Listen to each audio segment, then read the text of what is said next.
आज मी एआय वॉर्सच्या विषयी बोलणार आहे. जिकडे तिकडे चॅट जीपीटी, जीपीटी 2, 3, 4, 4.5, 5 अशा बऱ्याच गोष्टी आपण ऐकतो.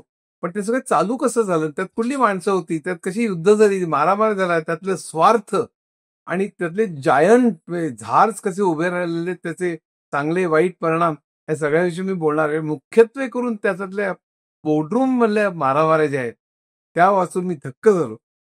एआयचा जो काही इतिहास बघायचा झाला तर 1956 साली त्याचं नामकरण झालं. सगळ्यात सुरुवातीला सिम्बॉलिक एआय किंवा टॉप डाऊन एआय ज्याला म्हणतात, तो होता. म्हणजे डॉक्टर, वकील, इंजिनियर यांचं ज्ञान आपण कम्प्युटरमध्ये द्यायचं, म्हणजे रूल्स द्यायचे आणि नंतर त्याला प्रश्न विचारायचे की बाबा ताप आलाय तर कुठली गोळी घेऊ, पण अगोदरच ते ज्ञान इफ देन एल्स अशा स्वरूपात ते दिलं गेलेलं असायचं. त्याला एक्सपर्ट सिस्टम्स म्हणतात. प्रोलॉग वगैरे अशा बऱ्याच भाषा त्यात वापरलेल्या असायच्या. पण ते काही फार टिकलं नाही. त्यामुळे एआय विंटर्स आली. का तर विकार बरेच वाढले, औषधं वाढली, टेस्ट वाढल्या, एमआरआय अमुक तमुक सगळ्या.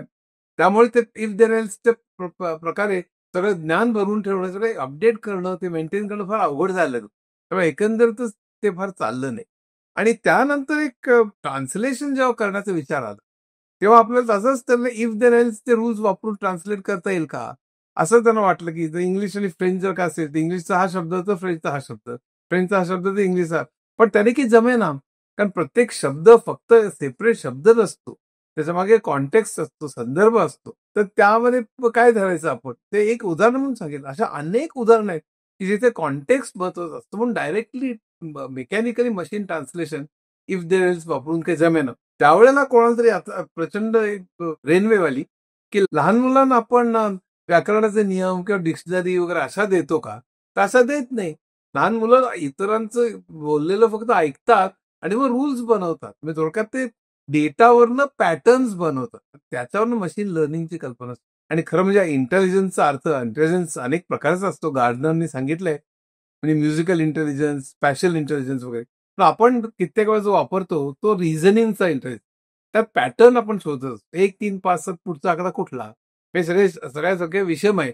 हा पॅटर्न शोधणं, डेटामधनं पॅटर्न शोधणं ह्याला खूप महत्व आलं आणि ते मशीन लर्निंग करायला लागलं. आणि त्याचा वापर हा अनेक वेगवेगळ्या क्षेत्रात व्हायला लागला. बँकिंग, रिटेल अमुक त्या प्रत्येक बनला तो कस्टमरचा डेटा घ्यायचा, त्यात काही पॅटर्न दिसतोय का?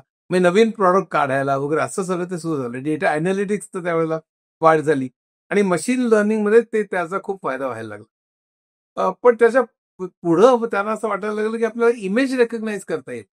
ते इमेज रेकग्नाइज करण्याकरता डीप लर्निंग नावाचं एक टेक्निक वापर. त्यामध्ये आर्टिफिशियल न्यूरल नेटवर्कचे अनेक लेयर्स, म्हणजे मेंदूमध्ये जसे कोट्यावधी न्यूरॉन्स आहेत आणि ते एकमेकांना जोडलेले, म्हणजे त्यात सिनॅप्स नावाची फट असते, पण ते एकमेकांना जोडलेले असतात. तसं कृत्रिम तऱ्हेने आपण न्यूरॉनचं नेटवर्क तयार करू शकू का? अनेक लेयर्स, त्याच्यावरती हजारो न्यूरॉन्स आपण आहेत आणि प्रत्येक न्यूरॉन इतर अनेक न्यूरॉन्सशी जोडलेला आहे. असं न्यूरल नेटवर्क तयार केलं आणि हे लेयर्स खूप वाढवले तर त्याला डीप लर्निंग म्हणतात. आणि त्यातनं मग प्रत्येक लेअर काहीतरी शिकणार, कन्क्लुजन करणार, पुढच्या लेअरला वेट्स, त्याला किती महत्व द्यायचं हे करून पुढच्या लेअरला देणार, पुढचा आणखी त्याच्या पुढच्या, असं करत करत शेवटला लेअर काहीतरी कन्क्लुजन करणार. ते चुकीचं झालं तर परत मागे फिरून पुन्हा ती वेट्स बदलणार आणि असं करत करत तो ओळखेपर्यंत ते चालू ठेवणार. हे इमेज रिकॉग्निशनचं टेक्निक हे डीप लर्निंगनी सोडवता येईल असं लोकांना वाटायला लागलं. आणि तेव्हा त्याचा इंटरेस्ट खूप वाढला. 2012 साली जी काही इमेज नेट नावाची एक स्पर्धा झाली होती, त्याने ते कसं झालं याच्याविषयी आपण बोलणार आहोत. पण या सगळ्या मधनं एक आता शेन लेग, मुस्तफा सुलेमान आणि डेमिस हसबीस या 3 मंडळींनी 2010 साली एका लंच घेत असताना त्यांच्या डोक्यात कल्पना आली की आपण एक कंपनी काढूया. ही लंडनची गोष्ट आहे. आणि तिथे त्यांनी डीप माइंड नावाची कंपनी चालू केली. आणि त्यामध्ये त्यांना असं वाटलं की आपण एजीआय गाठू.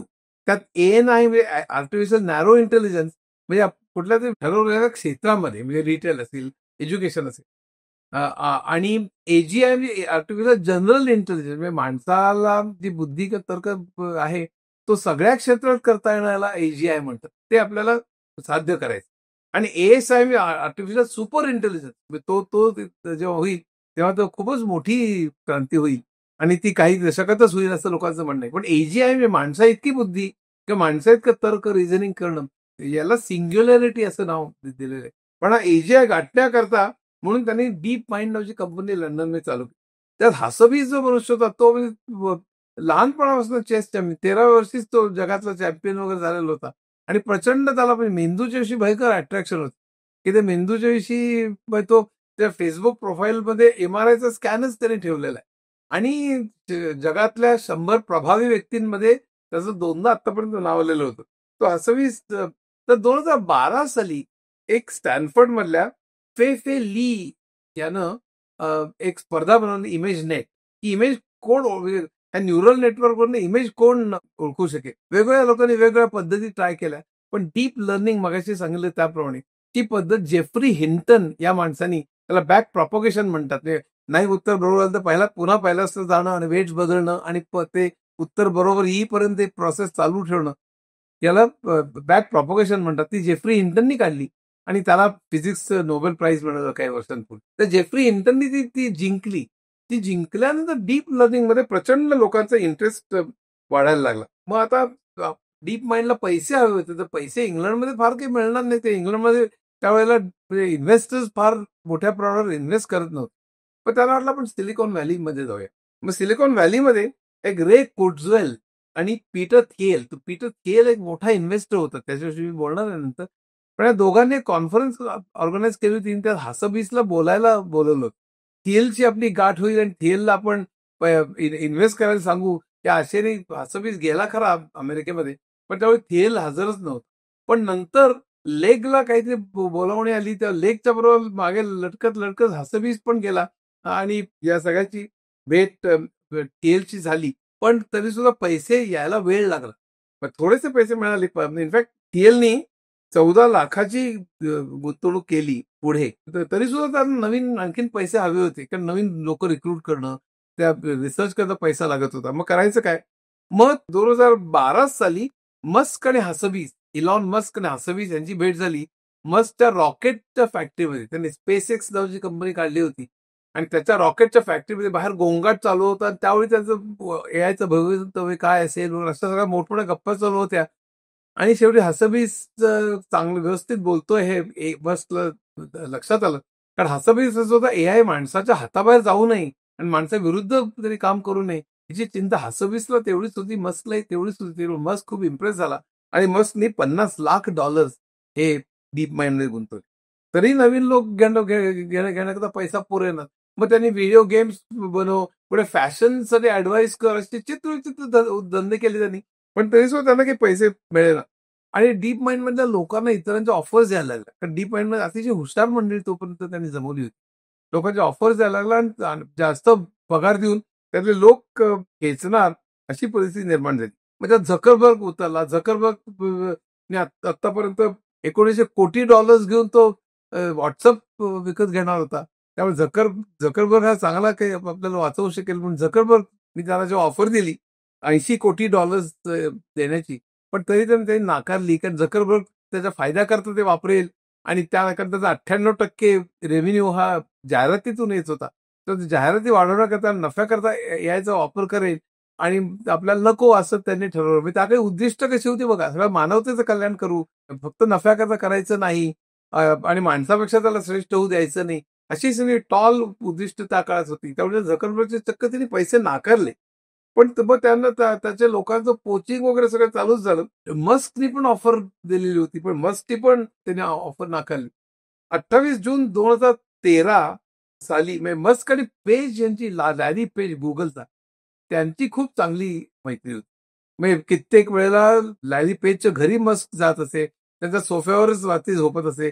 रात्रभर व्हिडिओ गेम्स खेळ, कुठे लॉंग ड्राईव्हला जा, गप्पा मार, चर्चा कर, वादविवाद कर, अशा सगळ्या गोष्टी लॅरी पेज आणि मस्क दोघं करत होते. पण त्यांच्यात वादविवाद मात्र बरेच झाले आणि व्हायचे. मस्क त्यावेळेला डीप माइंडच्या हसबीसला भेटलेला होता. त्यांनी मदत सुद्धा केलेली होती.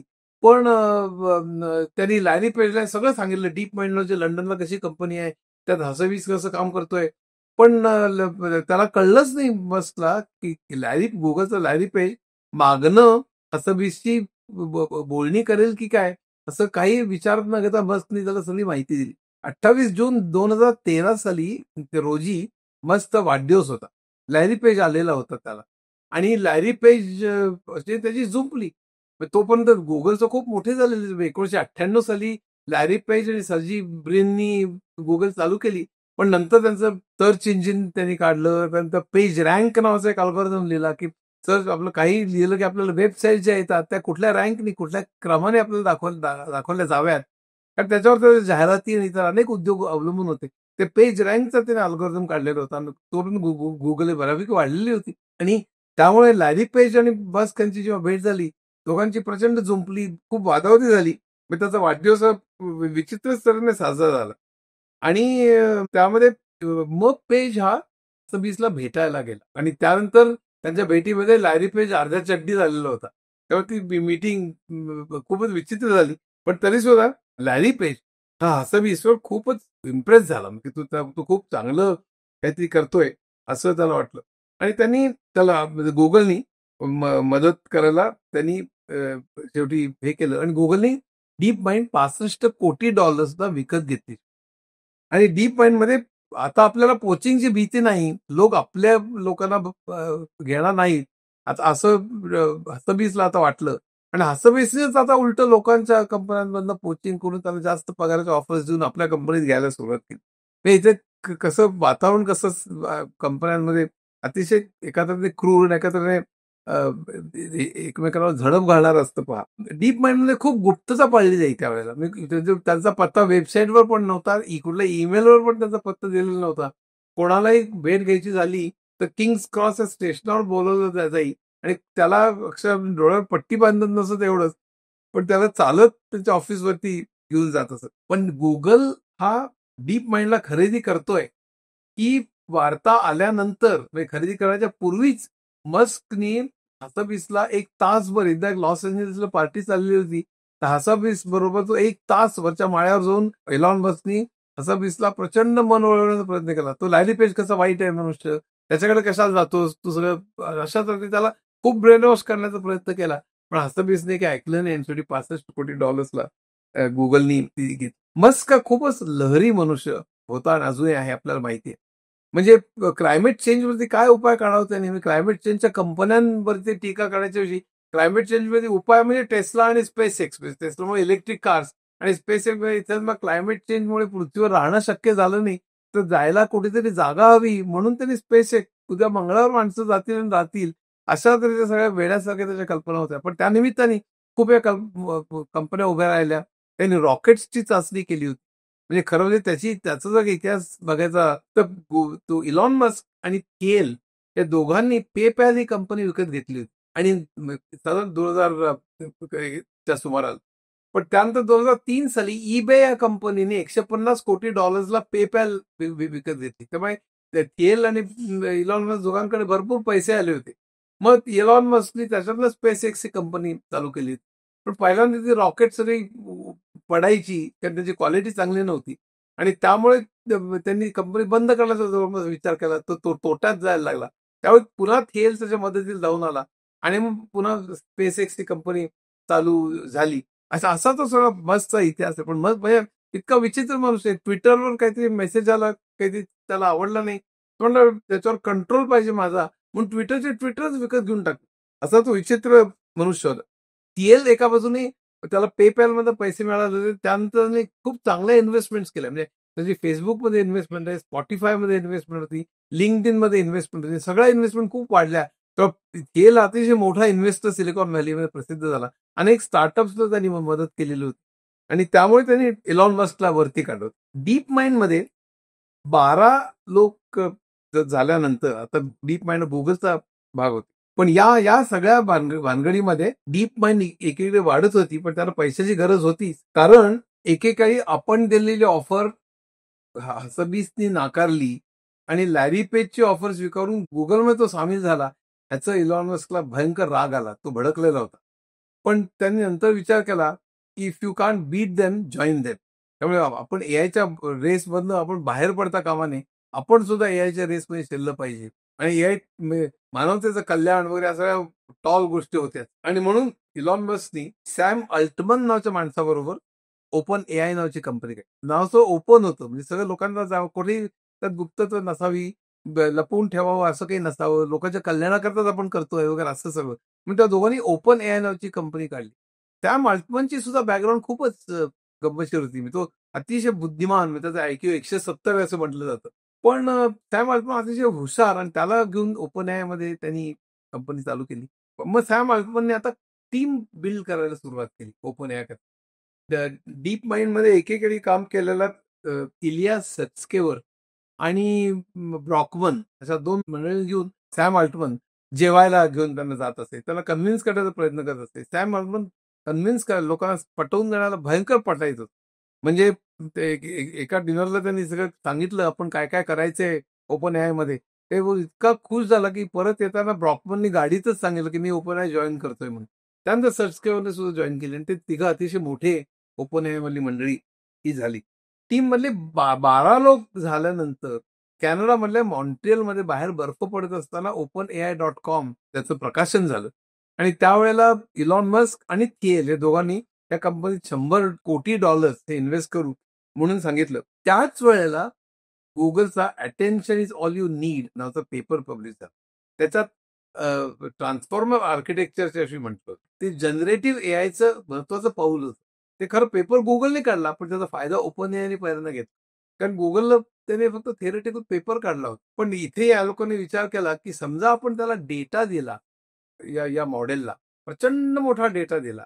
म्हणजे टेक्स्ट डेटा उदाहरण, सगळं इंटरनेट, सगळा वेब डेटा, सगळी कादंबऱ्या, सगळ्या चॅट, सगळा डेटा त्याला दिला आणि त्यातल्या शब्दांमधले संबंध जर का त्यांनी जोडले, मी मगाशी कॉन्टेक्स्ट जो म्हणत होतो, जर का फिश हा शब्द आला तर तिथे नेट, नंतर फ्राय, नंतर अशा अनेक शब्द जे आहेत ते सगळे शब्द जवळ आहेत. किंवा मग नेट जर का म्हटलं तर नेटच्या जवळ पुन्हा टेबल टेनिस येईल, की बॅडमिंटन येईल, अनेक गोष्टी त्यामध्ये येतील. तर किंवा फिशरमॅन येतील. अच्छा, तर ज्यांचे संबंध आहेत असे मल्टी डायमेन्शनल वेक्टर स्पेसमध्ये, आता हे सांगणं थोडं एक्सप्लेन करणं आवड आहे. पण त्या स्पेसमध्ये हे जे शब्दांची पेरणी जी केलेली आहे, ती पेरणी ही जवळच्या जवळचे शब्द हे जवळ असावे अशा तऱ्हेने ती करणं आणि संपूर्ण टेक्स्ट घेऊन हे अशा वेक्टर स्पेसमध्ये त्या शब्दांची रचना करणं, त्याला मॉडेल ट्रेन करणं म्हणतात. पण त्या कारणात त्याच्याकरता खूप मोठे जीपीयूज लागतात. म्हणजे सीपीयूज चालत नाही लॅपटॉपमध्ये. जीपीयूज, ग्राफिकल प्रोसेसिंग युनिट, ते एनव्हिडिया तयार करते. एनव्हिडियाने पहिल्यांदा ते गेमिंग करता ते सगळे जीपीयूज तयार केले होते. पण नंतर त्याला चॅट जीपीटी आणि इतरच्या करता केवढा प्रचंड त्याचा फायदा होईल लक्षात आलं, म्हणून त्याचे शेअर्स खूप वाढले. पण हा अशा तऱ्हेनं डेटा खूप देऊन असं ते मॉडेल ट्रेन करायचं आणि नंतर मग इन्फरन्स मॉडेलमध्ये प्रश्न विचारायचे, ज्याला आपण प्रॉम्प्ट म्हणतो, की प्रश्न विचारून त्यांनी उत्तरं द्यायची आणि पुढचा शब्द हा ओळखायचा. म्हणजे जसं आपण ऑटो कम्प्लीटमध्ये आपण जे वाक्य अर्धवट केलं त्याचा पुढचा लाईकली जो शब्द असतो तो ब्लिंक होत असतो, आपण तो ऍक्सेप्ट केला की तोही पुन्हा इनपुट घेऊन पुढचा शब्द तो ब्लिंक करायला लागतो. हा साधं उदाहरण झालं. हे खरं लार्ज लँग्वेज मॉडेलचं उदाहरण नाही, ते स्मॉल लँग्वेज मॉडेलचं उदाहरण आहे. पण लार्ज लँग्वेज मॉडेलमध्ये पुढचा शब्द जनरेट करायचा, एक शब्द केला तर त्याच्या पुढचा असं वाक्य असेल, पॅराग्राफ असेल तर एसे, पान, निबंध, कविता असं सगळं. हे सगळं त्यांना शक्य होईल असं त्यांना वाटलं आणि प्रचंड इन्व्हेस्टमेंट करून त्यांनी जीपीयूज हजारो जीपीयूज वापरून आणि हा सगळा डेटा वापरून त्यांनी ते मॉडेल ट्रेन केलं आणि त्यातलंच जीपीटी, चॅट जीपीटी हे तयार झालं. जीपीटी 2, मग 3, तितकं जास्त डेटा देऊ तितकं ते जास्त ट्रेन होत गेलं आणि तेव्हा आता जीपीटी 4 आता ऑगस्टमध्ये या महिन्याच्या, त्याच्या अगोदरच जीपीटी 5 पण येतोय असं अनुमान आहे. या सगळ्यामध्ये प्रश्न त्या लार्ज लँग्वेज मॉडेल्स म्हणतात आणि जनरेटिव्ह आहे, ते नवीन चित्र, नवीन टेक्स्ट, नवीन जनरेट करत असतं. मी तुम्ही काहीतरी टेक्स्ट दिलं त्याचा फोटो काढू शकतो, म्हणजे चित्र काढू शकतो, असं सगळं त्याला जनरेटिव्ह एआय म्हणतात. आणि तर तो फायदा ओपन एआयने घेतला पहिल्यांदा, यांनी घेतलाच नाही. पण त्याच्याकरता चिक्कार पैसे लागणार होते. ते $100 कोटी देणार असं जे सांगितलेलं होतं इलॉन मस्क आणि थिएल यांनी, ते 100च्या ऐवजी फक्त $13 कोटी आले आणि $13 कोटी आल्यानंतर मग त्यांना खूपच अ, अ, पंचायत झाली त्यांची आणि त्यामुळे काय करायचं असं त्यांना ते काही कळेना. हे चालू असताना इलॉन मस्कला वाटलं की ओपन एआयमध्ये फार काही चाललेलं नाही, प्रगती काही फारशी होत नाहीये. त्यामुळे इलॉन मस्कने मला सांगितलं की टेस्लामध्ये ओपन एआय आपण मर्ज करूया आणि मी त्याचा सीईओ होईल. आणि त्यांनी ब्रॉकमन आणि इलिया सत्स्केवरला सुद्धा आपल्या बाजूने घेतलेलं होतं आणि त्यामुळे तो सीईओ होणार असं असं असं चित्र दिसत असतानाच सॅम अल्टमनने मात्र त्या दोघांना बाजूला नेऊन दोघांवरती प्रचंड इमोशनल दबाव आणला, की मी तर पहिल्यापासून माझ्याबरोबर तू इलॉन मस्क बरोबर कसा जातोस असं म्हणलं. ते दोघेही त्यांना बऱ्याच काळानंतर त्यांना ते पटलं आणि त्यानंतर त्यांनी सॅम अल्टमनला च्या बाजूनी मतं द्यायला सुरुवात केली. सॅम अल्टमन त्याचा सीईओ झाला ओपन एआयचा. म्हणल्यानंतर मस्कला कळलं की आपला त्याचं ते स्थान नाही, म्हणून मस्कनी त्याच्यातून राजीनामा दिला. पण त्यावेळेला आता पैसे कुठनं आणायचे हा जेव्हा प्रश्न पडला त्यावेळी मायक्रोसॉफ्टचा सत्या नडेला त्याच्या मदतीला धावला आणि नडेलानी $100 कोटी हे ओपन एआयला दिले. आता ओपन एआय आणखीन मोठी मोठी मॉडेल्स बनवायला लागला मायक्रोसॉफ्टच्या मदतीनं. पण 2023 साली ओपन एआय आता ओपन राहिलेलं नाहीये आणि सॅम अल्टमन हा खूपच आपल्याला काय पूर्ण माहिती देत नाही, ट्रान्सपरन्सी नाही आहे, तो खोटं बोलतो असं असं वाटल्यामुळे ओपन एआय कंपनी एक बंड झालं आणि त्या बंड झाल्यानंतर सॅम अल्टमनला त्याने हटवलं. त्याने हटवल्याबरोबर मायक्रोसॉफ्टने लगेच सॅम अल्टमन आणि ब्रॉकमन या दोघांना नोकऱ्या जाहीर केल्या की अमुक डिव्हिजनमध्ये तुम्ही दोघेही सीईओ म्हणून काम करा. आणि पण ओपन एआय मधले बरेच लोक चिडले आणि 600 लोकांनी पत्र लिहिलं की जर सॅम अल्टमनला काढून टाकलं ओपन एआय मधनं तर आम्ही सुद्धा जाऊ मायक्रोसॉफ्टमध्ये. ते घाबरून लगेच पुन्हा सॅम अल्टमनला पुन्हा सीईओ बनवण्यात आलं. इतकी रेस इतकी प्रचंड सिलिकॉन व्हॅलीमध्ये म्हणजे पैसा, मुद्दा आणि यांनी त्याची माणसं खेच, त्यांनी त्याची माणसं खेच, यांनी त्याच्यात त्या गुंतवणूक त्याच कंपनीच्या विरुद्ध वाघ हे सगळं इतकं प्रचंड वेगाने आणि इतकं मोठ्या प्रमाणावर चाललेलं आहे या ठिकाणी. 17 नोव्हेंबर 2023 साली सीईओ पदावरून सॅम अल्टमनला हटवलं. ऍपलला मधून स्टीव्ह जॉब्सला 38 वर्षापूर्वी असंच हटवलं होतं. पण त्यानंतर 600 लोकांनी बंड केलं आणि पुन्हा त्याला बोलवण्यात आलं. आता या सगळ्याबरोबर म्हणजे प्रचंड जीपीयूज तर मॅन्युफॅक्चर करणारे एनव्हिडिया, तसंच मायक्रोसॉफ्ट जो गुंतला होता ओपन एआय मध्ये, शिवाय गुगल आणि या सगळ्या कंपन्यांचे शेअर्स प्रचंड वाढायला लागले. तो पण गुगलने सुद्धा डीप माइंड घेतलं होतं आणि त्याच्यामध्ये जेमिनी नावाचं त्याचं जे LLM वरती आधारित जनरेटिव्ह एआयचं टूल आहे ते त्यांनी विकसित करण्यास सुरुवात केली. जेमिनी आता प्रचंड पॉवरफुल झालेलं आहे. जेमिनी आता चॅट जीपीटी मध्ये खूप मोठं युद्ध सध्या चालू आहे आणि त्यामुळे त्यांनी या सगळ्यांचे शेअर्स प्रचंड वाढले होते. कारण उद्याचं जग हे आता संपूर्ण एआयचं असणार आहे आणि एजीआय म्हणजे आर्टिफिशियल जनरल इंटेलिजन्स आपण काहीच वर्षात आपण साध्य करू. तो जो पहिल्यांदाच जो करेल तर तो भयंकर पुढे जाईल, तो पैसे कमवेल. ह्यामुळे ही रेस प्रचंड गाजली म्हणजे पेटली आणि सगळे ते त्याच्या मागे लागले. ते होत असतानाच 10 जानेवारी 2025 मध्ये शांतपणे चीन मधल्या एका कंपनीनं डीप सीक हे त्यांचं टूल आहे काढलं. ते फक्त 50 कोटीमध्ये म्हणजे कुठलाही बिल्डर काढू शकेल इतक्या लहान पैशात केलं होतं आणि 1000 जीपीयूज ऐवजी फक्त 100 जीपीयूज आणि ते पण टॉप लेवलचे नाही, सेकंड टॉप लेवलचे जीपीयूज वापरले होते. त्यामुळे इतक्या कमी खर्चात जर काही हे होत असेल तर मग उगीच एनव्हिडियाचे जीपीयूज आणि एवढा मोठा डेटा आणि एवढं त्याची गरज काय असं वाटायला लागलं. आणि या सगळ्या कंपन्यांचे पुन्हा शेअर्स हे दान एका दिवसात हे पडले. याच्यानंतर आतापर्यंत आपण मागे पडतोय. गुगल पुढे चाललेला आहे, ओपन एआय पुढे चाललेला आहे. मायक्रोसॉफ्टने ओपन एआयला मदत केली, मायक्रोसॉफ्ट चांदी होणार आहे. आपण मात्र मागे राहिलो. तसंच फेसबुक म्हणजे मेटाच्या झकरबर्गला वाटायला लागलं. आणि झकरबर्गने आता जम्प स्टार्ट करून आपण पुढे गेलं पाहिजे म्हणून अनेक लोकांना कोचिंग करायला सुरुवात केली. आणि कोचिंग केवढं करावं म्हणजे कित्येक माणसांना जॉईनिंग बोनस 100 मिलियन म्हणजे 860 कोटी रुपये त्यांनी जॉईनिंग बोनस दिला. आणि हे इतकं धुमश्चक्री सध्या चालू आहे.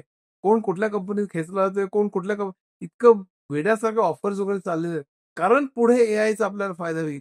एआय सगळ्या क्षेत्रात पादाक्रांत करेल आणि त्यामुळे आपल्याला त्याचा नंतर फायदा होईल आणि जाहिराती पण वाढतील. असं सगळं त्याच्यामागे कॅल्क्युलेशन. पण या रॅट रेसमध्ये अनेक झार्स तयार झाले. म्हणजे फेसबुक असेल, मायक्रोसॉफ्ट असेल, गुगल असेल, ओपन एआय असेल आणि त्याच्या बाजूने इतर सुद्धा अनेक लोक त्यात शर्यतीत आहेत.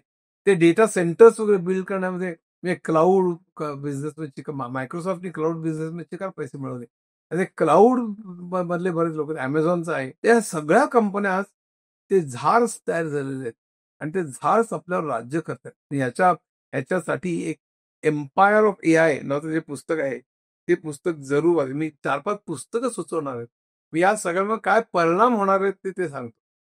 मुख्य म्हणजे त्यामुळे हेल्थ केअर अशी होईल, असं 20 ते 10 वर्षात सगळ्या रोगांवर मात करू असं म्हणतोय.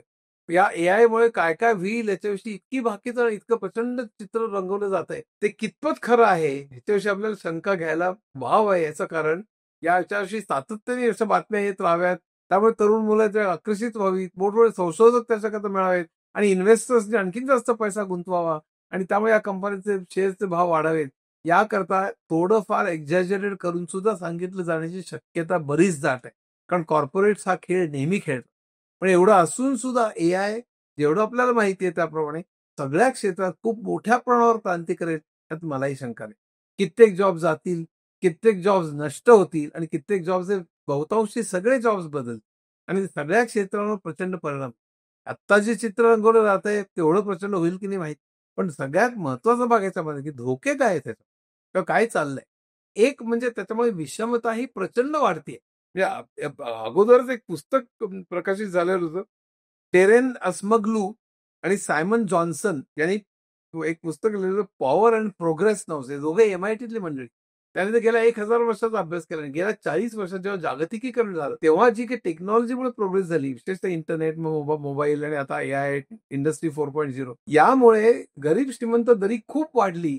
हे त्यांनी सांगितलं. थॉमस पिकेटीनी त्याच्या कॅपिटल इन द 21st सेंचुरीमध्ये केव्हा सांगून ठेवलं होतं. पण यांनी स्पेशल टेक्नॉलॉजीमुळे काय फरक पडेल याचा अभ्यास करून सांगितलं की गेल्या 40 वर्षात ही दरी खूप वाढलेली. आता तर एआयमुळे ही दरी आणखीनच जास्त वाढेल. सगळे मुघल्स जे तयार झाले त्यांच्या हातात सत्ता एकवटेल. म्हणजे डेमोक्रेसीला पण धक्का निर्माण होईल. पण हे ठरवेल तुम्ही काय वाचायचं, कुठे जायचं, कुठे खरेदायचं हे सगळ्याचा निर्णय तो नेटफ्लिक्स जसं तुम्हाला पुढचा सिनेमा दाखवतो तसं सगळे तुमचे निर्णय तुमच्या मनावर परिणाम करणं, तुमचाच डेटा वापरून तुमच्याच तुम्हाला जाहिराती दाखवणं आणि पैसे कमावणं आपल्या डेटावर मालकी असून सुद्धा. असं सगळं चित्र होऊन एक झाज तयार होती आणि वेगळ्या तऱ्हेचं एक कॉलोनियलिझम तयार होईल असं एम्पायर ऑफ एआय हे करेन होचं पुस्तक आहे. तर ते नक्की जरूर वाचावं. त्यामध्ये ही झाज कसे तयार होतात, तर विषमता कशी वाढते, त्याचबरोबर क्लायमेट चेंजला कसा कारण ही सगळी डेटा सेंटर्स असतात. ती प्रचंड गरम होतं. त्याला पहिल्यांदा एनर्जी लागते. मग तिथेच पहिल्यांदा कार्बन डायऑक्साईड आणि ते ती गरम झाल्यावर थंड करावी लागतं. त्यामुळे ते चांगलं पाणी जिथे मिळेल तिथेही डेटा सेंटर्स उभी करावी लागतात. त्यामुळे पाण्याचं दुर्भिक्ष्य निर्माण होणं, पर्यावरणावरती त्याचा परिणाम होणं, हे सगळं किंवा मगाशी सांगितलं बेकारी, अर्धबेकारी निर्माण होणं, प्रचंड विषमता निर्माण होणं आणि आणखीन एक एक्सप्लॉयटेशनचा भाग आहे. म्हणजे करेन त्याला एक कोलोनियलिझमचा संदर्भ देते. की जसं ब्रिटिशांनी भारतावर राज्य केलं आणि भारतात अतिशय लोकांची पिळवणूक केली. तसं एआय मध्ये सुपरवाइज लर्निंग मध्ये लेबल्स लावावे लागतात. म्हणजे म्हैस म्हणलं की म्हशीचं चित्र कापायचं त्याला म्हैस म्हणायचं. ते 1000 वेळा दाखवलं की ते म्हैस ओळखायला शिकतं. असं तो सगळा डीप लर्निंगचा आणि सुपरवाइज लर्निंगचा हा प्रकार. पण त्याकरता अशा हजारो चित्रण अनेक गोष्टीचे त्याला लेबल्स बनवायचे. हे लेबल्स बनवण्याचं काम आफ्रिकेतले अनेक लोक आज शिकलेले लोक $2 दिवसा या तुटपुंज पगारावर काम करतात. अक्षरशः हजारो लोक आणि त्याला वेगवेगळ्या तऱ्हेची पोर्नोग्राफी अनेक तऱ्हेची चित्र देण्यात येतात. कित्येक लोकांच्या मनावर परिणाम झालेला, कित्येक सायकोलॉजिकल केसेस निर्माण झालेले या सगळ्याचं वर्णन करेन होने आपल्याला करून दिलेलं आहे. तसंच त्याने विषमता कशी वाढेल याचं वर्णन the new empire of AI हे रॅशल ॲडम्स हिचं पण पुस्तक आहे. ते पण जरूर वाचावं. आणि यापेक्षा सगळ्यात महत्वाचं आणखीन एक ऑब्जेक्शन जे सध्या घेतलं जात आहे ते म्हणजे माणसापेक्षा ते जास्त बुद्धिमान झाले. आता उद्या एजंटचं युग असणार आहे. प्रत्येक माणसाचं, प्रत्येक कंपनीचं, प्रत्येक सरकारचं एजंट असेल ते आपल्या सेक्रेटरी सारखं. आपण फक्त ते सेक्रेटरी सांगितलं की तो इतर सेक्रेटरीज बरोबर कोऑर्डिनेट करून सगळं काम करेल. त्यात ऍप्स जे असतात त्यांना त्या वापरून. मला 3 लोकांबरोबर रेस्टॉरंटमध्ये जायचंय तर मी माझा एजंट आता 3 लोकांच्या एजंट बरोबर कम्युनिकेट करून कुठे जायचं, कसं जायचं, काय सगळं ठरवेल. मला फक्त सांगेल की तिघे तुम्ही शनिवारी दुपारी लंचला किंवा संध्याकाळी तुम्ही या रेस्टॉरंटमध्ये जाणार आहात. तर हे एआयचं एजंट पण हे एजंट म्हणजे पुन्हा एआयचंच टूल असतं. तर ते जर का आपल्यापेक्षा सरस झालं आणि स्वतः डिसिजन घ्यायला लागलं आणि ते माणसाच्या हिताच्या विरुद्ध गेलं तर काय होईल? हे सध्या लोकांना खूप छळतंय आणि त्यामुळे स्वतः इलॉन मस्क, स्वतः हरारी म्हणजे सेपियन्स लिहिणारा हरारी आणि अनेक लोक सध्या याच्याविषयी चिंतेत आहेत की किंवा जेफ्री हिंटन स्वतः ज्याला नोबेल प्राइज मिळालं तर ते सगळी मंडळी की आपल्या नष्ट करेल की काय माणसाला अशा चिंतेत ते आहे आणि त्यामुळे सुद्धा लोकांची एआयकडे बघण्याची दृष्टी तर असं दोन्ही बाजून जोपर्यंत कॅपिटलिझममध्ये नफा हे उद्दिष्ट आहे, तोपर्यंत या सगळ्या कंपन्या पहिल्यांदा मी तिथे कसं पोहोचतोय, इतरांना मागे टाकून ह्याच्या मागे लागतील. आणि त्यामुळे हे जे एआयवर रिस्ट्रिक्शन आणावं वगैरे हा जो सगळं चाललेला आहे, ते काही साध्य होईल असं मला मुळीच वाटत नाही. कारण त्याच्या मुळाशी नफा आणि त्याच्यातला प्रचंड मोठी रॅट रेस आणि त्याच्या या सगळ्यामुळे दाखवलं जाणारं चित्र आहे त्यातलं काही अंशी जरी साध्य झालं, तरी सुद्धा इतर अनेक धोके म्हणजे रोबोट्स मुळे युद्ध वाढणं आणि माणसा-माणसांमधले संबंध इनफॅक्ट खरं म्हणजे जास्त माणसं दूर जाणं, अशा अनेक गोष्टी सर्व्हेलन्स ठेवणं तुमचं प्रत्येक जनतेवर सर्व्हेलन्स ठेवता येईल किती वाईट गोष्ट आहे. चीनमध्ये होतीये. सगळ्या राष्ट्रांमध्ये ते चालू होईल आणि ह्या सगळ्याचे अनेक वेगवेगळे दुष्परिणाम आहेत. म्हणजे जसं आपण एआयचं स्वागत केलं पाहिजे, एआयचे फायदे नक्कीच आपण घेतले पाहिजेत. प्रत्येक उद्योगधंद्यांनी ते स्वीकारलं पाहिजे असं मला वाटतं. एआयचा अभ्यास केला पाहिजे असंही मला वाटतं. पण त्याचप्रमाणे हे सगळे जे तोटे आहेत, ते तोटे आपण लक्षात घेतले नाहीत, तर एआयचं नुकसान आपल्या समाजाला प्रचंड मोठं होईल असं मला वाटतं. धन्यवाद.